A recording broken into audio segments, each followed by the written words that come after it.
And welcome back, everybody. I'm wearing my headset, using my PC this time. I feel like Howard Cosell. Welcome back to Is the that what that Horror was? Returns. I'm Lance. As always, got my co-host Philip and Brian over here. How's it going, guys? It is going. Good, good. Not Howard Cosell good, but pretty good. Yeah, well, he said some questionable things that might get him canceled today. So I'll lay off some of that talk. But oh man, October, there's so many fucking horror movies. Brian, I think the challenge you and I are facing, because I've been watching your list too of what you're checking out on our 31 days. It's an embarrassment of riches right now in 2024 horror movies. Am I right? Yeah, they did a good job with the release schedule this year because I think 90% of my list is things that came out in the past few weeks. Wow. Yeah, And there's one that popping up like flies on the streaming services. You turn around and there's more horror movies up there. Okay, so there's one I saw the poster for it on Hulu, and I'm like, that looks like a stupid sitcom, some kind of a dumb this dude wearing like a bow tie, like some TV kids TV show host or something like that. Brian, you've got it on your list. You're going to talk about it when we do our next roundup. And then I started reading the reviews on it, and I'm like, holy fucking shit, this movie sounds awesome. So it's like even stuff that doesn't look like it's going to be very good, people are loving. So it's a good time to be a horror fan. Brian, I know you know what I'm talking about. Yeah, I have some stuff to say about that one because that one surprised me. A lot of people. It surprised a lot of people, dude. I was looking on IMDb, and the user scores on that one were like 8, 9, and 10 for the most part. So we'll talk about it in a bit. But and see, I'm over here playing catch up, right? So Philip, here's how it's going, dude. Brian is like always 1 or 2 movies ahead of me on the 31 days because he's already seen a lot of the shit I missed during the year. Mm-hmm.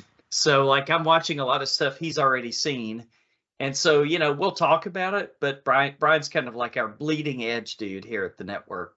No doubt about it. All props to you, Brian. You're on the bleeding edge, brother. Well, that's what I'm saying. You guys are the cinephiles, and I'm like on the edge. That's what makes our chemistry so good here. So, all right. Well, let's. I guess we'll get this party started. I know we all have a lot to talk about. I've definitely got a not so cool of the week. I'll go into that more. But who's diving into cool of the week this time? I'll start. I've actually got a few of them this week, and they don't all suck. And it's always good. Most of them are horror related. So I watched The Platform 2, which was nice. All right. Pretty good. It was a lot like the first one. I like what they're doing with it. They had some pretty interesting characters. They went a little further into some of the lore. It's actually a prequel, because there's a couple of people that pop up in this one. I don't think that's really a spoiler, but yeah, it was in the trailer, so Yeah, I guess that's true. But yeah, so it was pretty good. And then I went back and watched Platform 1, just to refresh my memory, and also awesome. I ran across one on HBO Max. I've been watching a bunch of stuff on there because 2 of them, one of them I clicked on, I didn't know, Cabin in the Woods. I was like, Cabin in the Woods is a series? What does that mean? And so I clicked on it. A series? Yeah, but it's some stupid crime drama. I didn't even pay any attention to it. So that's my not cool. Okay. Was that on Netflix or? That was on Max. And okay. So, however, was Caddo Lake. That one. Yeah, that's on Max also. Yeah, that one was actually pretty cool. I like how it's like a sort of sci-fi drama. Okay, so I guess it's not really a hard horror movie then? No, it's not really a horror movie at all. It's really more of a thriller with some sci-fi stuff going on. It's pretty interesting though. I like the story. I don't want to give too much away, but I was surprised about this movie. Okay. Another one I watched. This is gonna take a second. Another one I watched was Nicolas Cage, where he was the guy in everybody's dreams. Is it called Dream Scenario? Yeah, you saw that one, Brian? That's a very quiet movie. It's on the list.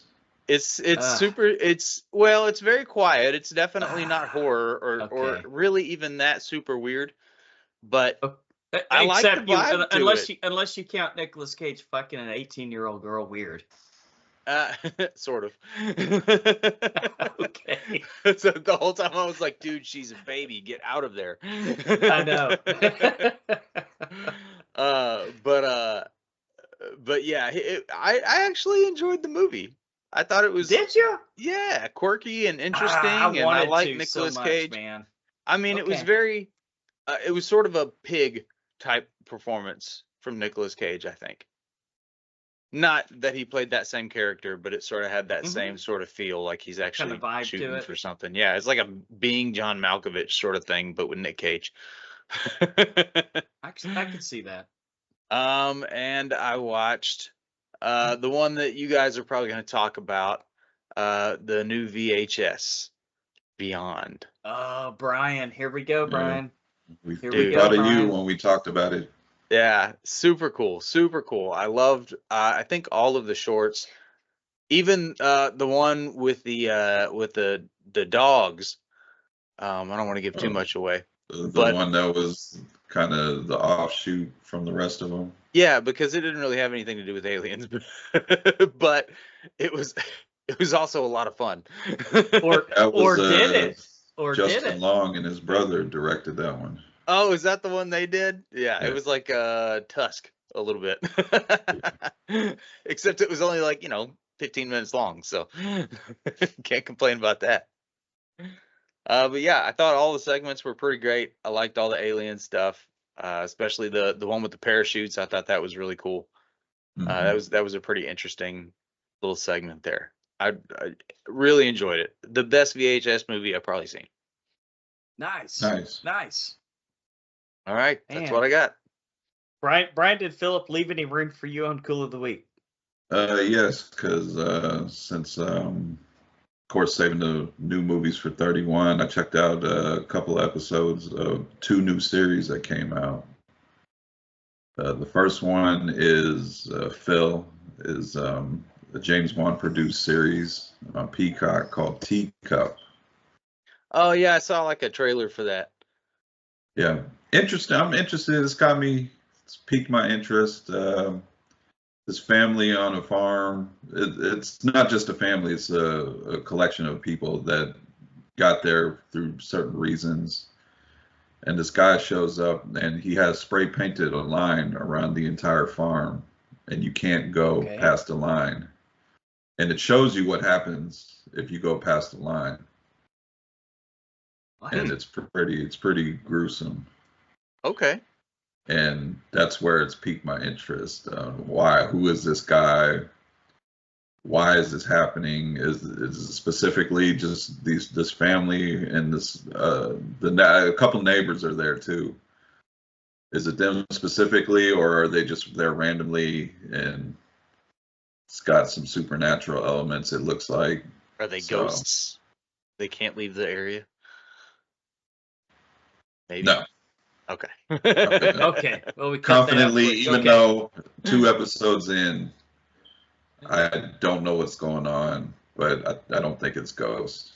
I like that. I like the ones with questions and you have like mysteries through the whole thing, as long as they tie it all together at the end. Lost. Yeah. Looking at you. And the second series is a new one on Stars. I think 6-episode series. I think they're all out now. I only checked out the first episode to see if I wanted to watch it, and it's called Sweet Pea, and it stars Ella Purnell.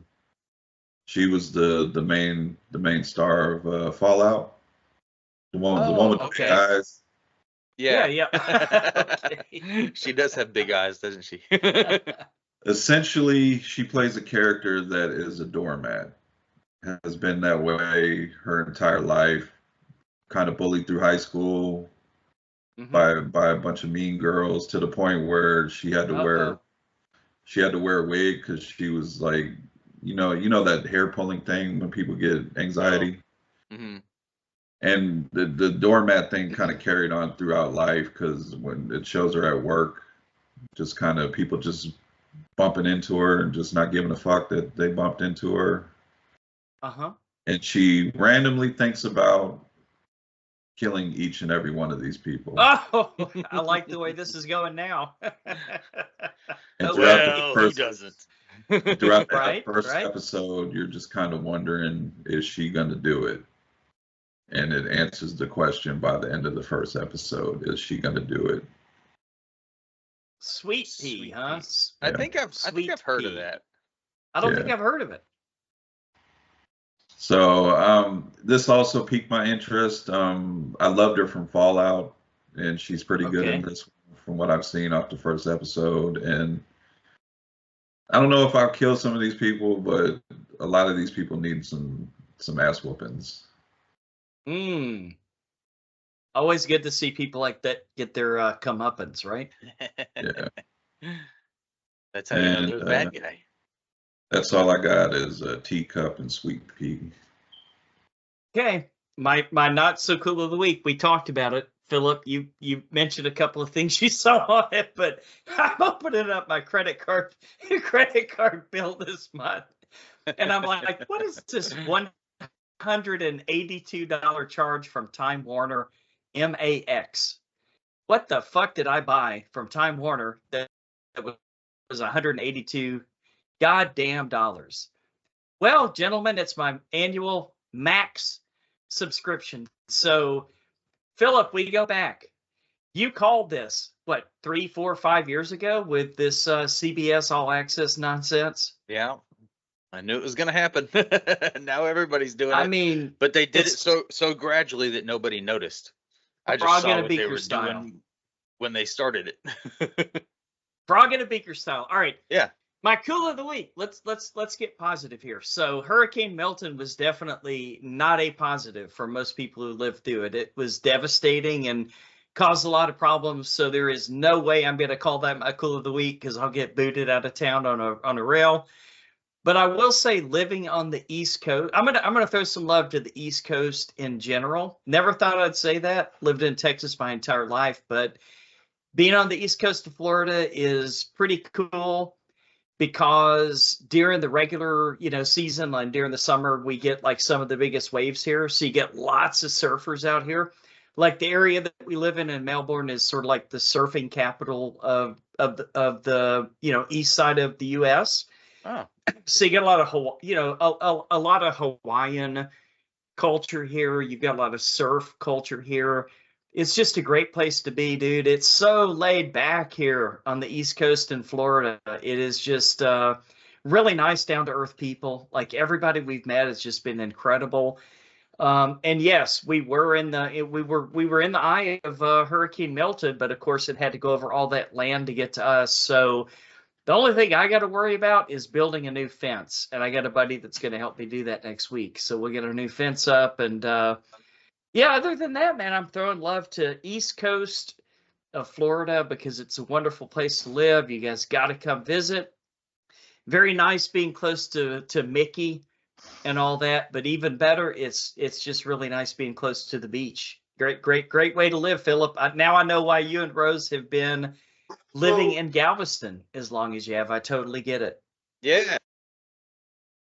Sorry, dog's going nuts. Yeah, man. It's not bad. It's pretty laid back. I like it. Yep. Definitely like the culture. So, all right, my cool of the week is the East Coast. Is that acceptable, Brian, or is that because I really don't watch nothing else but our 31-day stuff, so I don't want to. Yeah, I don't want to spoil anything. Takes up much of your time, so. Okay. All right. So moving on. Now it is time for horror headlines, brought to you by Brian. Take it away, man.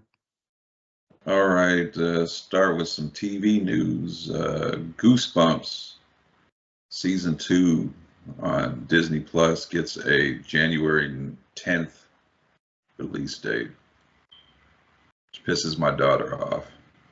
Why is that? Wait till next. We watch the series together, yeah. And she watches. Sometimes I talk about movie stuff with her, and it always makes her mad that stuff's coming out 2025, 2026. Yes. So. Well, Philip, you had a lot to say about that about a month ago. Remember, we were doing all the trailers, and you said 2026. Really? We're watching the trailer now. You said that Goosebumps series is pretty good, huh? Yeah, it's very young adult, but yeah. I got into it with my daughter. I think that was probably what, just seeing her reaction, because I remember the original show from when I was younger. Back in the day, huh? Yeah, more updated, where it's one story throughout the entire season, and there's a lot of references to older episodes from back in the day in there. Cool. But one thing Brian, both are not a fan of is, I guess, every season that they're going to do is going to be a different story, and we kind of felt like there was more story to tell with the first season. They left you hanging a little bit, huh? A little bit. I kind of felt like when they were going to announce season 2, it was just going to be a continuation, but it's a whole new cast. And first season, the main actor was Justin Long, and this season it's he's everywhere. David Schwimmer. All right.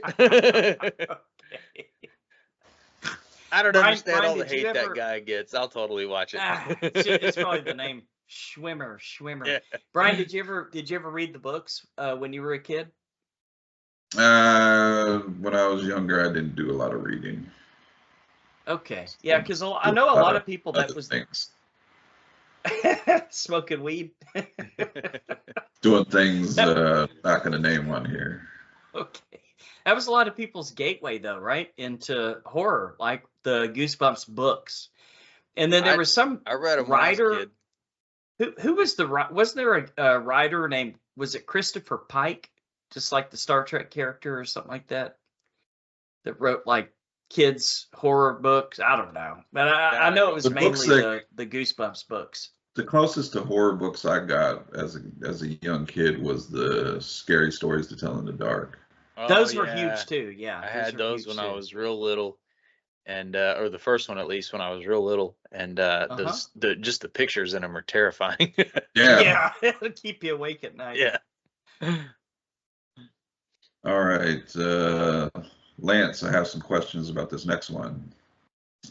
Stephen King's Fairy Tale is getting a 10-episode series adaptation from A24.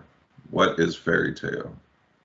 Huh. Okay, well, so that's a novel that he wrote about 3 years ago, and it's not really horror.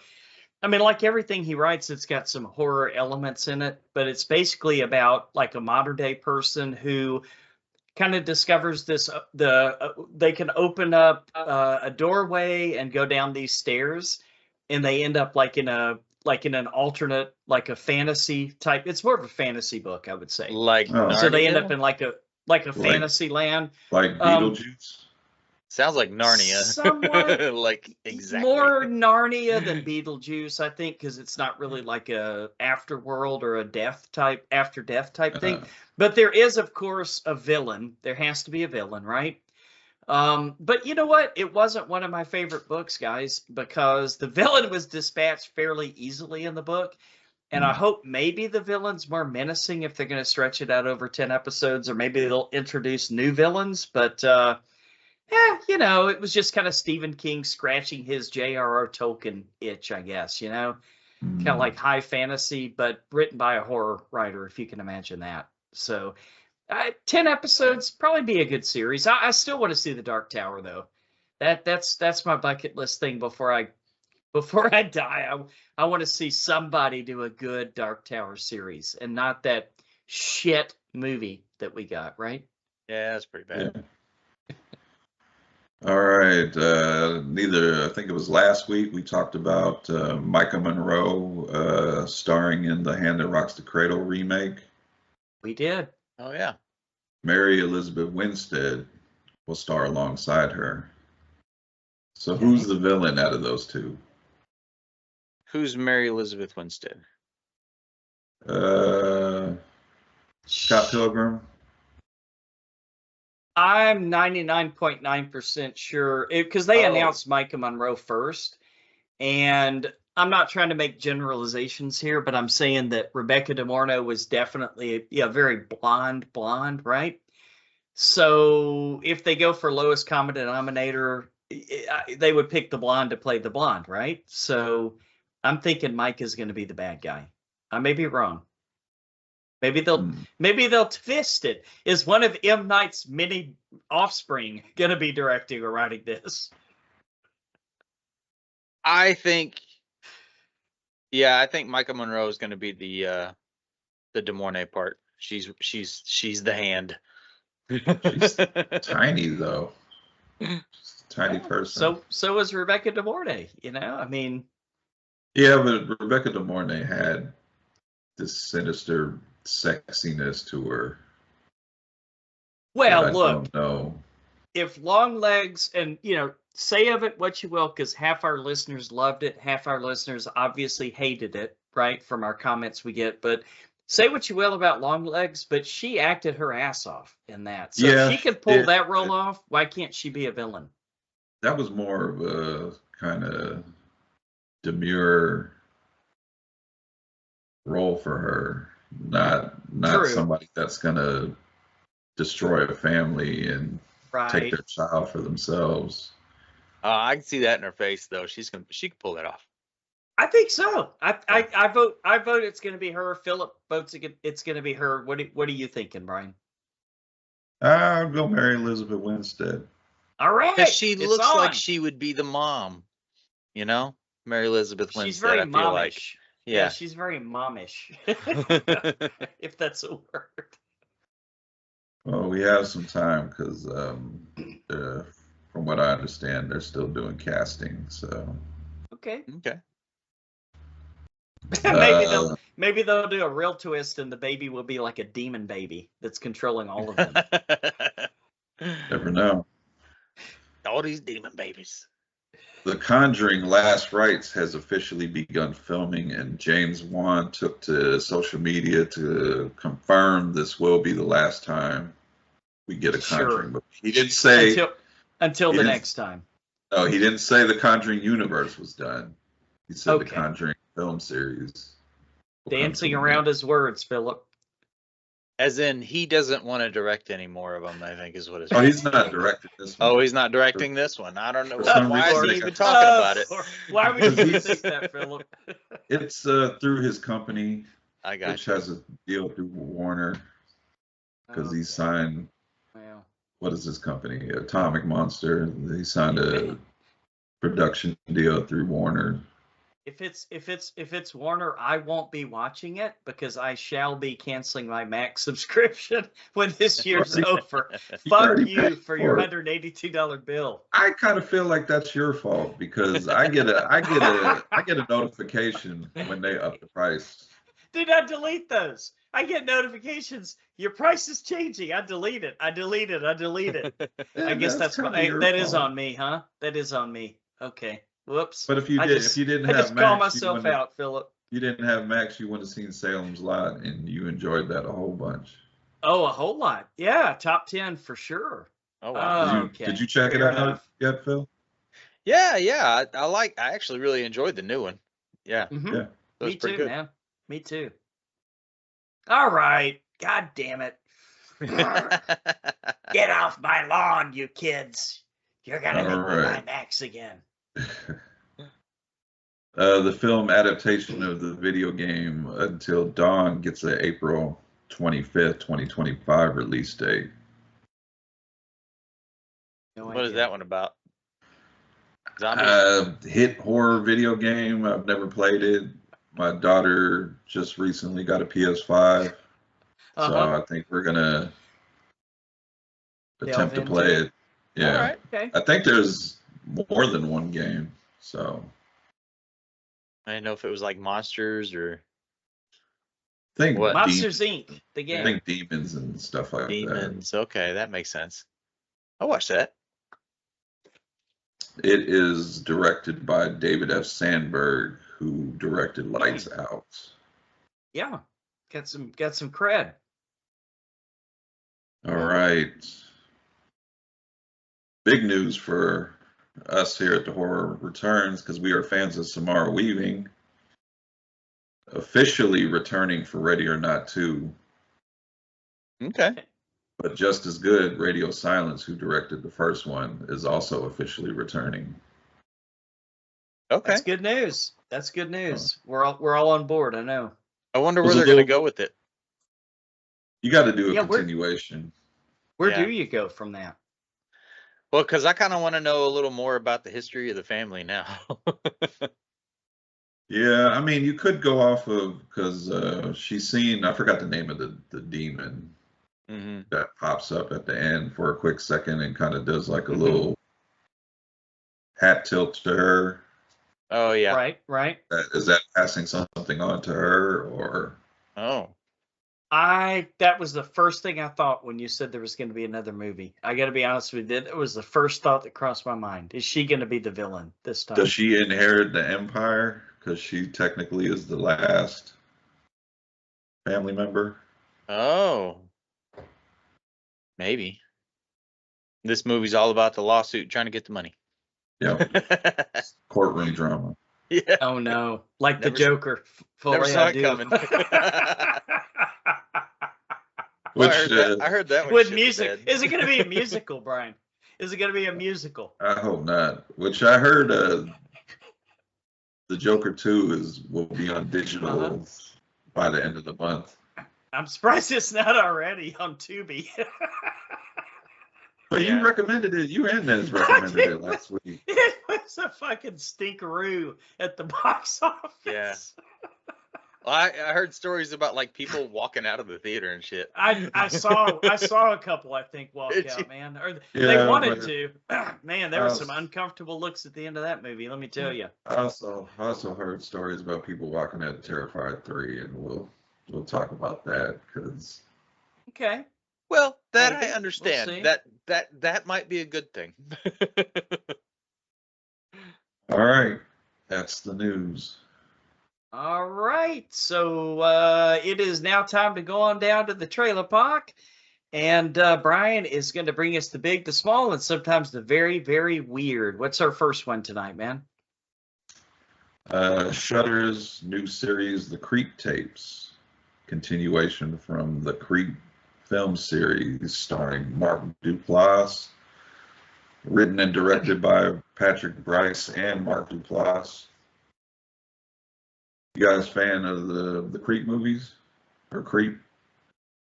Yeah, I like it. I'll be right back. Yeah, my only worry is I hope it does not overstay its welcome, Brian, because as everyone would agree, the first one was like almost kind of like a little mini masterpiece, almost quasi found footage type movie, and everybody loved it. And then a lot of the people, I don't know, were you hearing the same thing I was, Brian? A lot of people didn't like the angle of the second one with the new character introduced and all that.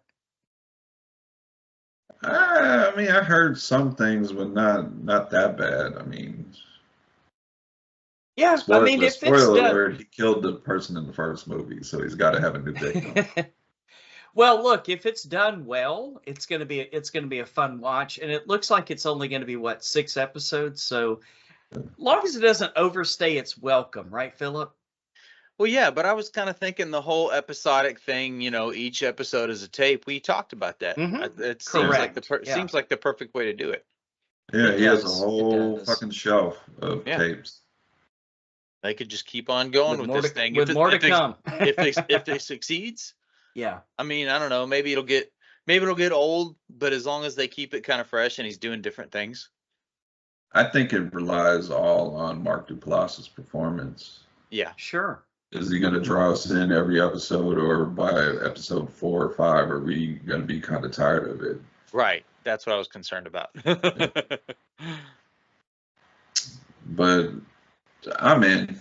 It's same director, same writer, same people that worked on the first 2 movies is doing the series. So, okay, we're all in. Yeah, definitely. I'm more excited about this than I am about a lot of the shows coming out. No doubt. No doubt. And this one is not produced by James Wan. That's okay. We found This one. this is coming to Shudder and AMC Plus November 15th, just in Okay. time for the holidays. That seems like weird timing, but okay. Okay, now I'm gonna put in my quick little rant or rave or whatever for a streaming service, and that would be AMC Plus, because when you sign up for AMC Plus, not only is the price still competitive, okay, but you get AMC Plus, you get Shudder, and you get the independent film channel. So there. So see, not all streaming services are evil to me right now. I think they all are, because they just want our money. They do. Can you blame them? Yeah. All right. Our final trailer. But if I'm paying for it, I don't want to see commercials. Sorry. Continue. Good point. Good point. Stephen King's The Monkey, new one from Neon. This stars Theo James, Elijah Wood, She-Hulk herself, Tatiana Maslany, and I heard he's in most of his movies. Osgood Perkins not only directs and writes this one, but he will star. And Phil, this one is produced by James Wan. Oh. Well, they want you. So what do you guys think about this Stephen King, Osgood Perkins, James Wan team up? It sounds like a shit show. Uh-oh. I thought it sounded like a match made in heaven, like three great people. But yeah, it may be too many cooks, right? Where they all get in each other's way, and somebody accidentally puts sugar in with the salt and the pepper, and well, I don't know how hands-on James Wan is in the production. I of know things. He sure does love to stick his check. fucking name on it, but I know. I don't know that he actually has anything to do with it. I think he just gets pictures kind of greenlit. Yeah. I don't think and I say Stephen King is part of this trio only because it's based off of something he wrote. Yes, true enough. He's on set calling shots. But I feel like the last version of this that we watched was not so like comic-y, right? Yeah, the last trailer was more sinister. This was kind of silly, right? Yeah, this was like, I don't know. What are they doing? Sitcom? What's going on? Well, I was thinking too. Speaking of too many cooks, Brian. You're the resident Stephen King guy. Did the book come off? God. Did the story come off like a? I have not read this short story since probably 3 years after it was written, which would have been in the 70s. So all I remember is the cover of, I think it was Night Shift that the monkey was in, and on the cover they had the monkey standing there with the symbols, and that creeps every kid out, right? Oh yeah, that goes back to that's like right. that goes back to like the clown doll under the bed in Poltergeist, right? Like this sinister little creature in your room, like when your lights are barely on, or there's a little light coming through the slats in your windows, and that's all you can see is this monkey holding symbols. Of course, it's going to look evil, right? So, speaking of which, we got a cat.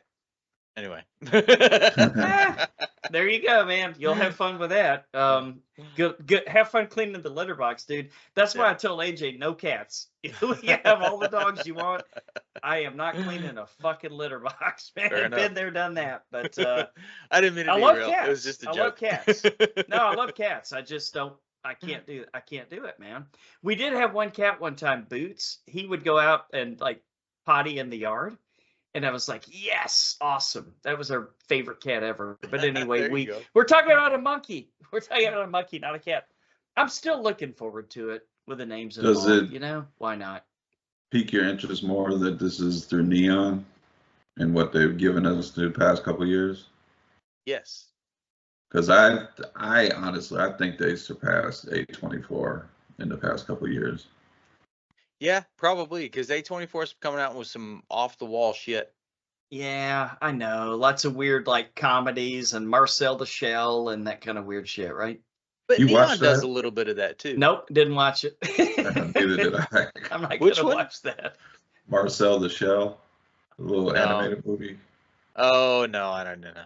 There's a few of them I haven't even. I'm like, I don't even want to watch that. That's the same thing I did with Joker. I was like, no, Right. I don't think I want to I watch mean, that. Hard pass. One thing we can count on is there's going to be plenty of deaths because the trailer and poster does say everybody dies in this one. Oh, I like that. Okay. Okay. So, Interesting. And this one's a movie or a series? movie. Movie. Okay, cool. Yeah, man. A Neon movie? Yeah. Okay. I think that actually makes a huge difference. I think. I think we're all in. Yeah. Yeah. This one comes out February 21st, which I'm calling it now. I think those months are going to change because they're always labeled the dump months. Okay. I think movies like in the past, the first couple Deadpool movies got released in February. Yeah, and then one of them, I think they went for like a Valentine's Day thing for the first one. Yeah. And the new one, didn't it come out in, no, it came out during the summer, never mind. But there's been a few movies I think have proved that those don't have to be dump months. Yes. Yeah, come out with a good movie and then you got the whole box office to yourself. Mm-hmm. Well, I think the two release dates I remember the most were Nick Cage's Drive Angry. That had to have been sometime right around March 6th because I remember AJ took me to see it for my birthday. And then Cabin in the Woods, she took me to see for my birthday. So those must have both been like early March releases. Oh, there you go. Such a good movie. I remember seeing that in the theater. I went in. I've never even seen the trailer or anything. I was just like, oh, Cabin in the Woods. This sounds fun. Mm-hmm. Yeah. Little did we know how good it was going to be, right? Mm-hmm. I thought for years that Cabin in the Woods and Cabin Fever were the same thing. And I'm like, I've already seen this movie. And so I never watched it. And then I finally did. And I was like, this is fucking awesome. I love it. All right. That is the trailer part. All right. On to listener feedback. This week we shine the podcast spotlight on Too Scary Didn't Watch, a horror movie recap podcast for people who are too afraid to watch the movies themselves. The podcast is hosted by Emily Gonzalez, Henley Cox, and Sammy Smart, and new episodes are released every Wednesday. That doesn't sound like a terrible idea. In regards to the Terrifier 3 poster, Adrian Reyes says, sweet, I'm stealing this. Fair enough. Can Go ahead. Can I address something real quick? Yeah. From somebody that commented named Larry Rogers. He wrote, using AI is not being very creative. Your page is a plagiarism paradise, and you should be held accountable for the absolute shit that you post. Have a nice day. What does that even mean? Every day for the month of October, I've been posting different artists' poster artwork for Halloween, the movie Halloween. Yeah. Now, if you have a problem with that artist using AI to do their art, take it up with them. Also true. Don't post that shit on our page. Plagiarism. I'm not going double checking everybody. Do you use AI art to do your artwork? I'm not doing that. Yeah. Also, who cares? Is it a cool picture? Is really what we're going with? It's a horror podcast. Some of them got a lot of likes, so I think the majority of the people think it's cool. So you have a nice day, Larry. In regards to the poster for The Substance, Matt Wood says all about the asses in this film. What movie is that? I mean, so that I don't watch it. Oh, you'll like seeing the asses in this movie. I promise you that. That's disgusting. Where? This is you remember we reviewed the Rape Revenge movie, Revenge? We all loved it, I think. There was a lot of blood. You don't remember, it was years ago. Well, this is the director's new one, starring Demi Moore. Oh. Got Demi Moore out of retirement. Okay, yeah. I gotcha. All right. Demi Moore and some asses. I'll take it. And body horror. Nice. They out Cronenberg. Hopefully not all at the same time. Okay. All right. In regards to our new T-shirt designs, David Barta says, love all of them, but if I was forced to pick, Jasper Jenkins is my fave. All right. He's pretty awesome. Mm-hmm. Have we gotten him his T-shirt yet? David, have we sent you your T-shirt yet? I can't recall. I'm trying to keep up with getting the T-shirts and the koozies and the pop figure. Let us know, Dave. Send me a message or something, because you got to get your T-shirt. Now I know which one you want. This may be a conversation for another time, but how hard would it be to get some of those designs printed on a one-sided shirt so that we can use their tri-blend thing? They have like a tri-blend T-shirt on TeePublic, and it's awesome. Do they? Yeah, because that's what I got. Tri-blend, Brian, do you know what that is? It's like a really soft, like vintage style shirt. It's what I've got with the one with my lettering. It's super comfortable, but they don't do it with the double-sided. So, just a thought. Huh. Okay. Let's see. In regards to Terrifier 3, Tony Cooney says definitely a fun ride. Mark Kamarzinski says you can't make Lauren Laverna not gorgeous. I don't think that they were trying. In regards to The Fog, Carmel Gory says love it. Adam Rowe says awesome movie. Now, is that John Carpenter's The Fog, or the remake that had the young Clark Kent Superman in it? I'm gonna go out on a limb and saying they're talking about the original. Probably. Okay. Because I've never heard anybody say the Fog remake is an awesome movie. Yeah, pretty bad. Pretty bad. Let's see. And Terrifier 2, Ron Sable says, I need outtakes from these movies. Are there any out there? That would be fun. That'd be fun. That'd be a lot of fun. Yeah. In regards to Silver Bullet, Philip Collier says, watching it now, 80s awesomeness. Yeah. That it is. Good way to describe it. Yeah, I always like that one. In regards to Sting, Todd Copeland says good movie. Okay.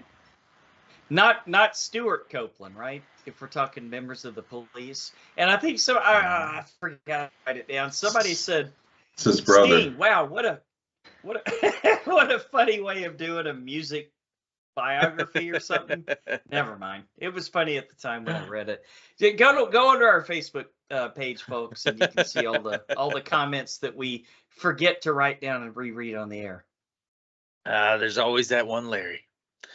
Let's see. In regards to He Sees You When You're Sleeping, David Barta says, wow, this could be good. Yeah. Another Christmas horror movie. I'm thinking. Those could be fun. Even the bad ones could be fun. I like the trend, though, because now they're coming out with some, like, kind of decent ones. Yeah. So, yeah. Can't complain. I kind of liked Silent Night from last year. Yeah, that one was awesome. One. Not really horror, but more action. Oh, yeah, I guess so.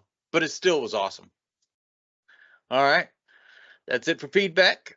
Intro and logos come from Steve Carlton from The Geeks. Original skull artwork from Natsulani. And if you'd like to help us out, please consider becoming a Patreon patron. We'll let you pick the movies for a future show at any amount. And for $5 or more a month, also pick a commentary for a future bonus show. And we're still not through October yet, so we'll get this show out as soon as possible. But through the end of October, if you join at the $5 tier and stay with us at least 3 months, you also get 6 koozies, a t-shirt, and a pop figurine of our choice for you. All right. On to our featured attractions. This week, we watched the new Terrifier 3 and All Hallows Eve, where it all started. with Art the Clown. We'll start with All Hallows Eve from 2013. While babysitting 2 children on Halloween, a babysitter finds a VHS tape in one of their candy bags. The tape contains 3 horror stories linked by a killer clown. As the night progresses, strange things happen in this house. Okay. Director and writer is good description as any. I mean, that's not bad. That's good true. Description, actually. Director and writer is Damien Leone, also known for all the Terrifier movies. The first feature film with the character Art the Clown, played by Mike Gianelli. Art was created because director Damien Leone felt that the 2010s lacked a distinct horror icon, especially a clown. Art was made to be the opposite of Pennywise the Clown, which is why he appears in all black and white, uses weapons, has no hair, and does not speak. Gianelli retired from acting after this film, so the role of Art the Clown was recast with our friend David Howard Thornton. All right. Lance, what'd you think about All Hallows Eve? So my first takeaway from this movie is, no offense to the actor who played Art the Clown in this one and the Terrifier short, but my God, the difference between David Howard Thornton and anybody else trying to tackle this character is just, it's like miles apart. I mean, okay, I love these movies. I love these, cool little Halloween, kids trick-or-treating. That's why I love that movie Trick or Treat so much and watch it every single year in and year out, because I just love Halloween. I love Halloween movies. I love everything about it. I love being a kid at Halloween. I love the creepiness. I love the question about what's out there, what's really going on. Could something happen? You could tell this was his first. I mean, this was much smaller budget, right, than like even the first Terrifier, or by God, for God's sake, the third one, right? Mm-hmm. So, you could kind of tell it was a super, super low budget movie. But it was still fun. I mean, it was, I wasn't taken out by the fact that it was a different actor that played Art the Clown, but I will say that the difference was there. It wasn't the same level of what we're used to in the later movies at all. So that was quite evident. Philip, they had an alien segment that had to make you happy, right? That's true. Yeah. So yeah, I mean, it's got pretty much everything. It's kind of right there for me. It was a fun watch. Nothing super special though for me in this one. No great takeaways, no amazing kills, no fantastic gore like you get in the later movies, but a good, creepy little fun Halloween movie. I'm glad I saw it because I had actually never seen it before, and now I have. I liked the setup. I thought the babysitter was believable. I thought the kids were believable, and I didn't hate it. Didn't love it, but I didn't hate it. That's my takeaway. That's fair. Brian, what'd you think? First of all, sorry about the noise in the background. I got neighbors doing some repairs outside. You will. Cares. All right. All right. I'll just come out and say straight up. I did not like this movie. I was bored. I thought none of the segments went anywhere. I guess the main actress in the wraparound was kind of believable as a babysitter, but nothing she did in the movie was believable to me. Okay, I can see that. I get it. I think we done ourselves a disservice by watching the Terrifier series before watching this, because it just doesn't feel right. Really? I'm not trying to down talk the actor, but I think it was also a different version of Art the Clown. Not just the actor, but it's like he was almost created as like a crypt keeper in this one. Yeah, but yes. Okay. If we would have went off of this version, I don't think Art would have been as iconic as he is, because for sure. This version does not have the mannerisms. Okay. I'm not sure how many people know that this movie exists. And if they do, I I wonder found how it many on. people I think found this it on is. Tubi. Mhm. Sorry, I'm sorry, Brian. I think people might think that this is David Howard Thornton.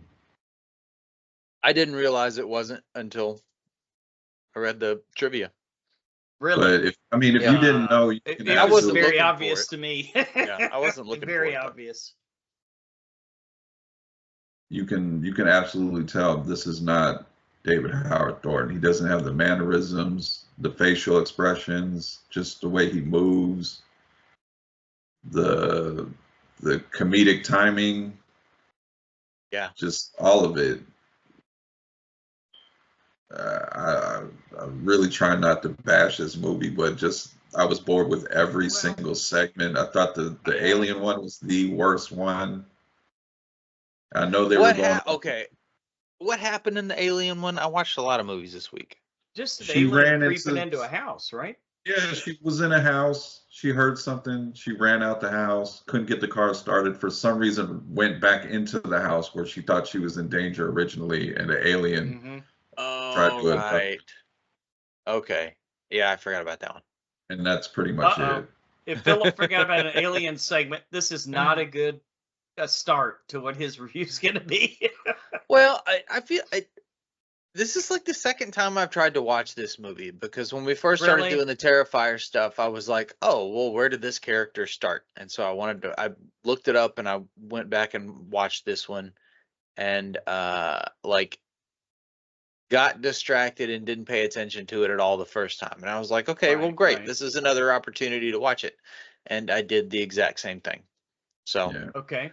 I don't know how much of it I actually even really watched. It really only got interesting towards the end when Art's actually doing stuff. Mm-hmm. Best part of the movie is when she became in the video, when she all of a sudden was in the video, and the way the screen changed and it looked like a VHS style recording, and Art walked up to the screen and was touching the screen. That stuff was cool. Give me more of that. But all this other stuff where Art makes little cameos in the little short stories that have nothing to do with anything. Yeah. I was just completely bored, and I'm glad Damien Leone, is that how you say his name? We're gonna assume so. Okay. I'm glad to see he's grown from this. Yeah. And I'm glad, like I said, no offense to the actor, but I'm glad David Howard Thornton took that role, because he's made that role iconic. Yeah. Well, this was kind of, to put it in context, this was kind of like the $800 YouTube video that spawned a series of movies, right? Yeah. And it's a cool origin story, dude. Like, if any of your favorite bands or whatever, if you go back and listen to their very first shit, it sounds awful. It's usually bad. Yeah. Yeah, like Genesis, they were like hippie trippy, like listen to the flower people. It's a totally different style. The production quality usually really sucks because they don't have the money to pay for good equipment. You know, that kind of thing. That's true. That's true. I hear Art the Clown chopping away back there now, Brian. Yeah, he doesn't like my review. He's coming through your wall, dude. Look behind you. But yeah, I don't hate it. I still want to give it another chance because I want to see it. Fair enough. But it's hard to give it a really. Yeah, it's hard to really even give it a good review, but it was sort of out there. I mean, Art the Clown is in it, but that's really all you need to know. And it's not even the same actor, so I don't know how important it actually is. This one, huh? It's kind of enough said on this one, right? Yeah. Good ideas though. I'm glad it happened so that we could lead to the next few movies. True. True. All right. Scores for All Hallows Eve. What do you think, Lance? I probably less brutal than you guys are going to be. I'll give it a 4 on 10. I mean, it was almost half good. It was super low budget, but it had that vibe to it, man. It had that little Halloween. I don't know. I'm just a sucker for that. So Yeah, it gets 4 points for me just for that, and the trick or treating and the fond memories of all that. And then what if somebody did slip something like that into your, I mean, I got a VHS tape. In real life, it would have been a porno, right? It would have been the super pervert at the end of the street, the 80-year-old pervert watching the boy mow the yard with his shirt off, But 4 Hey, come over here. You want a glass of water?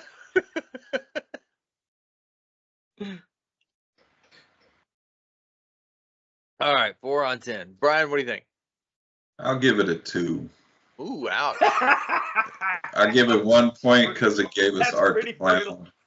Okay. And I'll give us another point because I'll give it another point because it killed those kids because they were the shittiest kids, especially the boy. See, that's what I like. The little boy that was like, what's going to happen next? His eyes just glued to the set. I think that's what gave it a 4 for me. The little boy, I thought his acting was great. But anyway. Really? Yeah, I loved it, man. That was me. That was me when I was a kid. I wanted to see people die on screen. There may be something wrong with this, but, what are you going to do? Could be. I'm going to go, I don't know, I think 4 is a fair score. I think, I didn't hate it. I just had a hard time paying attention to it, which is not a good sign. But so I feel like if I was generous then. If I was sitting in a theater and had to watch this thing in front of me, then I think I would have get a lot more out of it. So it's all right. Okay. But I don't give scores a whole lot lower than 4s unless it's a really shitty movie and I hate it. Oh, yeah, like Black Christmas Part 7 or whatever it was. Okay.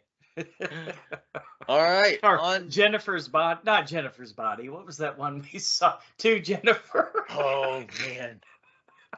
See, and I hated being so fucking mean to that movie. It was just I didn't. I didn't hate that at all. Had no problem with it at all, did you, Brian? When is this piece of shit gonna end? Sorry. All right. Terrifier 3 from 2024, brand new in the theaters. Go see it, folks. Art the Clown is set to unleash #1 movie in the theaters. #1 movie over the Joker. That's right. That was one of the articles I read. Terrifier 3 upsets Joker. Which clown reigns supreme? Now we know. Art the Clown is set to unleash chaos on the unsuspecting residents of Miles County as they peacefully drift off to sleep on Christmas Eve. He's like the Grinch, kind of. He played the Grinch, remember, in the mean one. Oh, I'm that's sorry. Right. Sorry, Universal. He played the Grinch. Oh, the green one. That's right. The mean one. Okay. Director and writer is Damien Leone. Director Damien Leone says that several big studios showed interest in financing this movie based on the unexpected success of Terrifier 2. Even without a full script, but he turned them all down because he is certain they would never let him film the opening scene alone, which he describes as very controversial. Leone commented that the only reason that he can be so uncompromising in his depiction of horror and gore is because he finances his movies independently. Creates all the special effects himself to keep costs down, and has no big studio breathing down his neck to make the movie more mainstream. Well, that's a point right there. I think all three of us would agree, right? Good. Whatever our scores end up being here. Yeah, good for you. or as Philip would say, good for you. It was a Christian Bale thing. Good for you. All right, yeah. All right, Lance, what did you think about Terrifier 3? This is Art the Clown. This is our Art the Clown.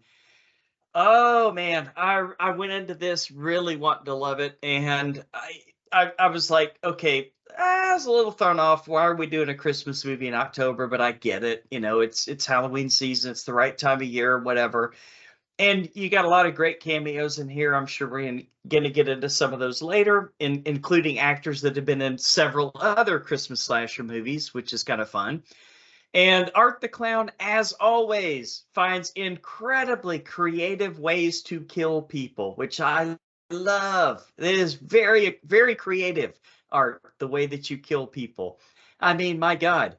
It's like I felt like it was back in chemistry class where they were showing us how to use liquid nitrogen and what not to do and how not to accidentally get that liquid nitrogen on your finger and that type of thing. So lots of fun kills. I gotta say that while I did love the first part of the movie, which was mostly where he was like going on a killing spree and stuff like that, and as much as I do love the beautiful actress, you know, that's gonna apparently continue to play his nemesis, I did find the story a little bit disjointed. No, that was in the trailer. You said, right? Never mind. You said she's going to continue to play his nemesis. Oh, okay. That may or may not continue to play his nemesis, right? Well, she was his nemesis in the second one. Can we say that? Okay. Yeah. And she continues to be in this one. Can we say that? Sure. Okay, so we're all right, and then of course her geeky brother and all that, which you know, you got people back that were in the others, and you even got a character from the first movie, which was kind of weird, but you didn't get the little girl. I really wanted the little girl, the little mini Art. She was there, and we'll get to that in spoilers. Okay, all right, I better be careful. I got to dance around a lot here, like Art does, you know, killing somebody and then dancing around with glee. So his facial features are amazing. This is the guy to play as Art forever for sure. I loved some of the shout outs to, and dude, guys, there were a lot of Christmas Easter eggs in here, right? From other Christmas movies, like even Bad Santa. Right, with the elves and the Santas and the mall and all that stuff, which was a lot of fun. Mm-hmm. So yeah, this movie for me was like a lot of fun to it, but the story to me is really disjointed. I hope one of you guys can explain to me, either before or you know when we get into spoilers or whatever, exactly what's going on here, because maybe I'm just not smart enough to get it all. But I will say of the 3 Terrifier movies, this is my least favorite of the 3. Yeah, okay. Yeah. Of the 3, this is my least favorite because the first, for me, number 1, had one of the most iconic kills in horror movie history. Number 2, you had a lot of great kills and like just unrelenting blood and gore, but it was a 2.5-hour movie. This movie at 2 hours and 7 minutes was a little long in the tooth for me, which I kind of wish it had been a little shorter. But you had a lot of great people show up, so I'm kind of torn on this. I really need to hear what you guys have to say. I didn't hate it. I really enjoyed it. It was a fun time at the movies. Very refreshing, fun to see. Great creative kills, but definitely my least favorite of the 3, unless somebody can change my mind. And that's it until I start crowing the hell out of this movie. All right. Brian, what do you think? I enjoyed this one. From start to beginning. I did have a couple of hangups in there, and we'll talk about that in spoilers, but yeah, Art the Clown, such a fucking asshole with his kills, and it's so much fun. He is so a mean-spirited human being. He has so much not glee. Even human being, yeah. They brought back the actress from the first one, Samantha Safdie, who played his accomplice. Yep. Fucking great performance. Yes. That is a fucking terrifying mask. Yeah. Yeah, that bathtub scene. Ooh. Mm-hmm. Nasty. The scene after that with the shard of glass. Yeah. I was like, oh my God. What is... This movie is super fucking gross, by the way. But if you're a Terrifier, we love. If you're a Terrifier fan, you already know. Yeah. If you're watching Terrifier 3 and you're not a fan, I don't know why you or how you got to 3. Yeah. Because the gore just stumbled continued into to the up its theater. game. Well, the Movie. second one wasn't in the theater, was it? Yeah. Oh, it was? It oh, wasn't, that's right, it was. I think it was limited. Oh, limited that's right. release, maybe? Yeah. But this was a pretty wide release. I mean, it sounds like it killed it, dude. Very People are just looking release, for some Halloween stuff, and I imagine quite a few of them had no idea what they were walking into. Let's face facts. We will never get David Howard Thornton on this show again, ever. let's just drift down to reality. We got him when nobody was really talking about Terrifier. That's true. We seen the diamond in the rough back then. Just like CBS All Access. The rough. And so playing the lottery. Right, I know. Lauren Lavera as Sienna. Gorgeous, talented actress. I think it's a travesty that I have not seen her in more after Terrifier 2. We will. I have no doubt. I think she's a good actress. She's also does her own stunts and is a martial artist. Yep, I do remember you talking about that before. So that's cool. In this movie, when you see near the end when she's getting tossed around the living room and thrown through tables and stuff, I believe that's actually her. That's awesome. I like the niece. I like the little girl. I thought she did a good job.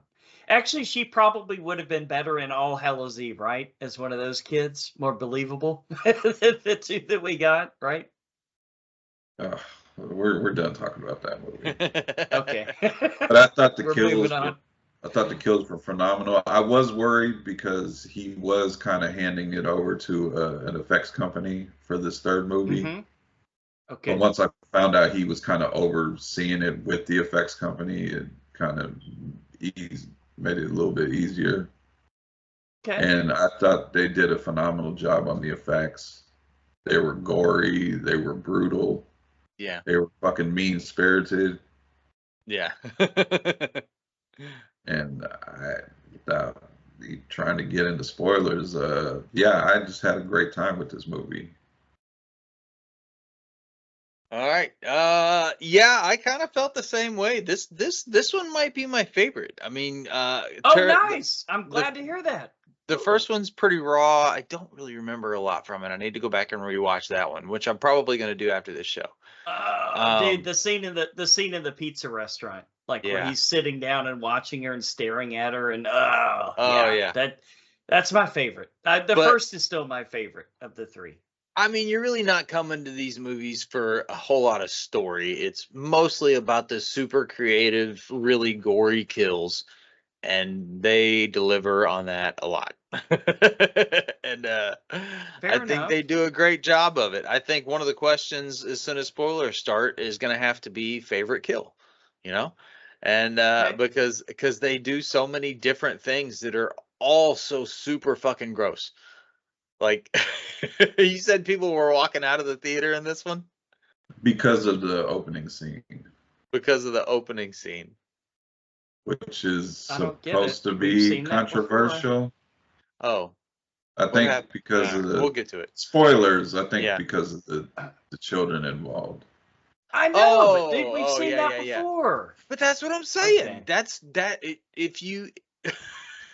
Because, sometimes if you're watching the Halloween movies that are coming out or whatever, and Michael Myers is staring over at the crib, and you're like, yep, they're not going to let him Willie kill or won't he? Kid. And they usually don't, right? And they don't. Of course they're not going to let him kill the kid. Yeah. They're not going to let him kill the dog. Or kill the dog or the cat. Fuck. Yeah. He's killing everybody. It doesn't matter if you do anything wrong or not. I love it. He's the honey badger.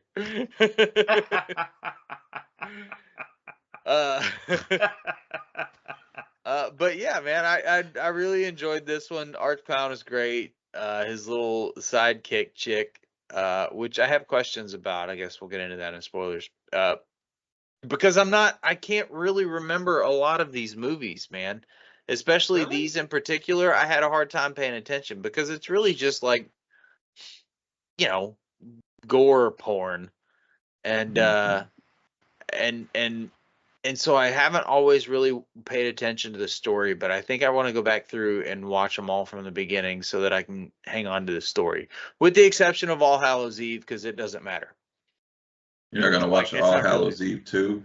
No, it's not really a part of this. That's not a thing, is it? It's not part of the Is it? not part of the Artiverse, huh? Is Art the Clown in All Hallows Eve too? I don't think he's in part 2, is he? I've never seen it. I don't want to. Oh, don't need to. Okay, and I'll bet it's a different. If Art's in it, I'll watch it. Not even. Because I think this is the beginning of a brand new fucking Freddy Krueger, man. Like, it's gonna take hold, and he's just gonna keep on going because it's gonna. Yeah, it's gonna go down as oh man, you want to see the grossest horror movie, the one with the best kills and all the blood and the guts and everything. Dude, I was all about that stuff when I was younger, you know? We all were. Faces of Death, yeah. Remember that? Right, yeah, exactly. The guy parachuting into the alligators. Yeah. And usually when they tell you, like, I remember when, like, Raw came out in the theaters or whatever, and we they were so like, disappointed. We watched that together, Philip. Yeah. We hated it. And people are so grossed out, it's gonna, like, they were running out of the theater or whatever because it was so disgusting. And I was like, what, dude? There was nothing gross about that. This one? It was ridiculous. This one is super fucking gross. There's blood and guts everywhere. So yeah, I gotta give it points on that, which is obviously what it was trying to accomplish, and turned Art the Clown into a legend. The mission accomplished. Box office record setting legend, you know? Who would have thought? I know. All right, Lance, scores? 7 on 10. 7. Brian? 7. 8.5. 8.5. Nice. I'm gonna go 7.5. Okay. But I reserve the right to change that later. Yeah. Okay. All right. Spoilers. And I'm looking at the box office. This movie came out on the 11th with a budget of $2 million and is already box office 26.3. Jesus Christ. Get it. This is the next Paranormal Activity, huh? Well, there's definitely going to make a bunch more, but I'm okay with that. Like, give me more Art the Clown. They're doing exactly what they should be doing with him. And to answer your question, Lance, the little pale girl is what they call her from Terrifier 2. Yeah. She is Victoria, his accomplice. The little girl is possessing her. Okay. Oh, okay. I guess I see that now. See, I also missed the Clown Cafe part. That was the creepiest part of the second movie for me. Although they did play it over the loudspeaker in that one scene, but they didn't like take you back to that setting, which looked like an old Sesame Street show or something like that. That's what made it extra creepy for me in the second movie when they were doing the Clown Cafe sequence. So I kind of missed that. And then I really loved that fucking kill with the chick upside down in the first movie. Well, you got the scene where the girls were trying to eat pizza in peace, right? On Halloween night. And he's over there just, staring at him, and then giving her a flower. That's classic Art, man. And he got a lot of that here, right? A lot of the facial expressions and all that kind of stuff. I was gonna say you didn't get the girl upside down, but you got the guy from the shower who got the chainsaw up his ass. Yeah, like that's pretty the rough. Way up there. That was not a great way to go. I gotta say. Fair enough. Okay. I don't know which one made me squirm more. It was either that one or the rats. All right. Here's my dude. If we're doing favorite kills, I gotta give it to the liquid nitrogen. The fucking little liquid nitrogen thing. He's so playful with it.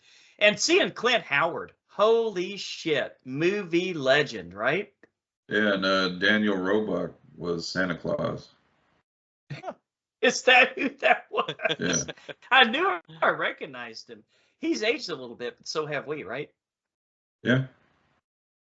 So yeah, that bar scene was probably my favorite. I love the liquid nitrogen. If I'm gonna vote, I keep hearing about how controversial the opening scene was. That nobody's talking about. He fucking blew up a bunch of kids. Yeah. That's what I'm saying. It's not like those are the only kids he killed in the movie. If you're leaving during that one, hey, you left at a good time, I guess. Open the little box. Yeah, because the opening scene, he chops up one kid off screen. Yeah, exactly. And then we don't see what he does to the second kid. Right. Yep. But in the middle of the movie, a bunch of kids going to meet Santa Claus, he fucking blows up at least 20 kids. Yeah. Not to mention elves, mall security, everybody else that was in the way, right? It was a fucking collateral terrorist damage. attack. He's laughing about it. But if I had to pick, say something that was a little on the downside for me is I think we didn't get to see Laura LeBaron Sienna character do badass things enough. Yeah, that's true. I guess. Because I get it's been 6 years. She's been in a mental institute. She's having issues and stuff, but that was through most of the movie, and then she doesn't get badass until the last like 20 minutes. Fair enough. Yeah. If that, well, she had at least she had the scars. At least she had the scars that the niece was so enamored with, you know. Which you can barely fucking see. I know, but why did they even bring the fucking nerdy brother back that was in college? I mean, that was kind of wasted, wasn't it? I mean, so that they could kill him. Was that really necessary? He's a survivor of the original one. You can't just not mention him. True enough. Plus, true enough. They kill him. That's why they brought him back. Did they kill him? There is that. Well, I don't know. I guess they never proved it, except that they had to get the skull from somewhere. Although, I don't know. These motherfuckers, they probably got skulls hanging out in the back of the trunk. I don't think he's dead. You don't think I so? just think for somebody that was we're gonna find out. I don't think that's. I guarantee you, we're gonna find out. I don't think that it's some. Go ahead, Lance. You go. I don't think that somebody that was a prominent character throughout the movie is just going to get killed off screen. That's a good point. So maybe they do bring him back. Maybe they got a plan. Brian, I was going to kind of say they sort of did it to Jamie Lee Curtis in one of the Halloween movies, even though that was kind of on screen, but then they brought her back, right? Good point. Ish. In which timeline? Exactly. Oh, let's not get an art multiverse, please. Can we keep one single storyline going at least? They ended it with a cliffhanger because the ground opened up and the girl fell into some kind of void, and the Sienna character said, "I'm gonna find you no matter what," and then cut to Art getting on the public bus, coming back to life. Cool. Yeah. That was pretty cool. Yeah, that I like that. I like that ending. So was Art a demon? Because you guys are right. That definitely leaves the door wide open for more movies, right? I think he's some sort of entity. Some sort of entity, just pure evil. Yeah. Pure evil. He does have a lot of fun with it, though. I gotta give him credit. Hey, gotta love it, man. But, we kind of glossed over it, but the masturbation scene with the shard of glass. Oh yeah. Oh God. I don't know if anybody's been really talking about that either. Yeah, that was. But there's another creative, gory, gross scene because she picks it up and I'm like, what? She's not gonna do that. Oh no! Oh no! Oh no! Like it just kept going. And Well, she sounded like it. she really sounded like she enjoyed it too. Yeah, Sure, that's true. Great sound editing on that one. Yeah. I've never heard such a realistic orgasm in my life. Oh, bada bing, bada boom. So that was a great character, man. Like that, the makeup on that thing is amazing. Like that eyeball hanging out is like super terrifying. Yeah, Yeah, just how she played the character, just like the way she was like at the end, kind of taunting Sienna, like kill me, do it, you know, Yeah. you want to, you know, just that whole, because it was almost like a variation of art. Yeah. The way she was enjoying everything. Yeah, because because Art can't talk, so she kind of talks for him. That works. He did scream in this one though. That was a lot for that character at the end. Oh, that was that's that true. was the first, huh? Yeah. All right. I think Here's that's enough more for art. this one. Yeah. Yeah. Here's to more art, right? I think 3 thumbs up for a Terrifier 4. New holiday classic. New holiday classic. Right. He's gonna be the next Jason. All right, bud. All kinds of t-shirts. I think he's the current Jason, right? Yeah. All right. Well, as always, we want to thank you guys for listening to another episode of The Horror Returns. You know where to find us. Just go to thehorrorreturns.com. Check out all of our socials from there. A couple more weeks left on the contest. So, not contest, but the promotion. So please consider becoming a Patreon patron. I mean, if you want to just join our Patreon group for free, do it. Get in the group, guys, please. Just whatever you do, join the family. We love having you here.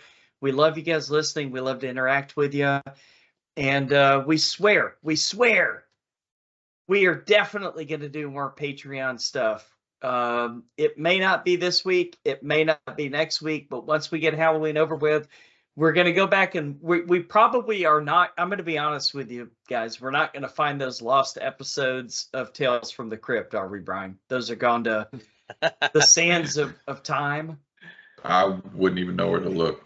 Okay. But we will begin again. So we'll figure out which one we left off on. Next week, Halloween month continues, and we are going to the theater again for Smile 2. And Brian picked a movie that is a bit controversial because I've told a few people we're going to cover it, and they both said, "Oh, it sucks." But that was just a couple of people. But do you guys even remember The Ring 2 at all? I remember the CGI deer that was jumping over the car. Well, we're going to relive it because we're going to do The Ring 2 along with Smile 2. So, Brian, until the horror returns again. Good night.